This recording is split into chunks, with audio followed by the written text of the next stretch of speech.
Assalamualaikum warahmatullahi wabarakatuh. Nama saya Najmi Fitria binti Junaidi, memegang Nometrix BQ 22160042 di bawah bimbingan Ustazah Nur Ilma binti Ambo. Hari ini saya akan membincangkan berkaitan dengan kajian saya yang bertajuk Analisis Tahap Kefahaman Mahasiswa Muslim UMS terhadap produk farmasikal.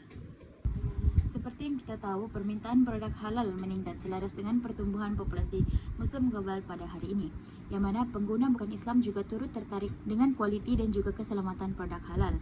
Industri halal di Malaysia juga dijangka akan mencapai sebanyak 500.4 bilion ringgit menjelang pada tahun 2030.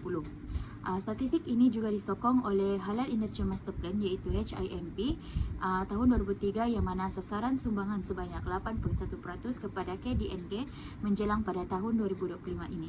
Seterusnya, industri halal di Malaysia merangkumi pelbagai sektor, antaranya adalah seperti makanan, pelancongan, kosmetik, perbankan Islam, insurans dan juga farmasikal. Dalam kajian ini, saya akan memberi tumpuan yang khusus kepada farmasikal halal, iaitu berkaitan dengan ubat-ubatan dan juga produk kesihatan yang memenuhi syarat keselamatan dan keberkesanan dan juga mematuhi prinsip syariah Islam. Yang mana dalam ubat-ubatan dan juga produk kesihatan ini tidak mengandungi unsur haram, contohnya seperti bahan haiwan yang tidak disembelih mengikut syarak.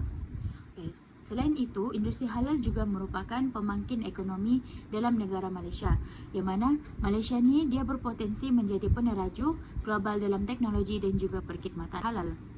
Oleh sebab itu, pelaksanaan sistem halal perlu inklusif dan juga berlandaskan nilai Islam yang progresif.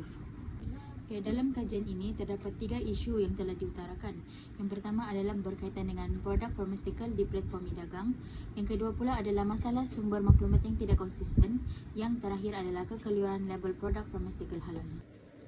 Dalam kajian ini terdapat 3 objektif yang telah diutarakan. Yang pertama adalah mengenal pasti konsep produk farmasikal halal dalam perspektif Islam. Yang kedua pula mengenal pasti faktor-faktor penggunaan produk farmasikal halal dalam kalangan mahasiswa Muslim Universiti Malaysia Sabah. Dan yang terakhir adalah menganalisis tahap kefahaman mahasiswa Muslim Universiti Malaysia Sabah terhadap produk farmasikal. Dari segi metodologi kajian, saya menggunakan analisis deskriptif untuk memperoleh data. Selain itu, saya juga turut menggunakan aplikasi SPSS version 29 bagi mendapatkan data yang lebih terperinci. Sebelum kajian sebenar dijalankan, saya telah melaksanakan kajian rintis yang melibatkan seramai 30 orang responden. Kajian rintis ini adalah penting untuk memastikan instrumen kajian adalah sesuai dan berkesan. Di samping itu, kajian rintis juga diperlukan untuk mendapatkan nilai alfa krombak bagi menilai tahap kebolehpercayaan instrumen kajian. Kajian ini membantu pengkaji untuk mengenal pasti sebarang kelemahan ataupun kekurangan dalam soalan sebelum borong soal selidik itu diedarkan kepada responden yang sebenar.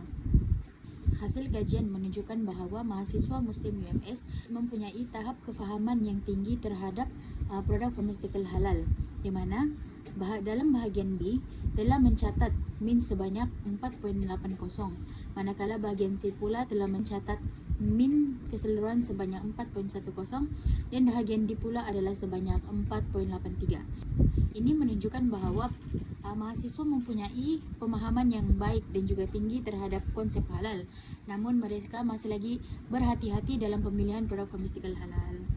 Secara keseluruhannya, mahasiswa Muslim UMS telah menunjukkan tahap kefahaman yang tinggi terhadap pensijilan halal dalam produk farmasikal ini. Mereka menyadari bahawa kepentingan status halal dalam produk farmasikal itu, namun mereka masih juga mempunyai kelemahan dari segi pengetahuan teknikal yang mendalam. Faktor-faktor yang mempengaruhi tahap kefahaman ini adalah termasuk latar belakang pendidikan, pendedahan kepada kursus berkaitan dengan halal dan juga pengaruh media.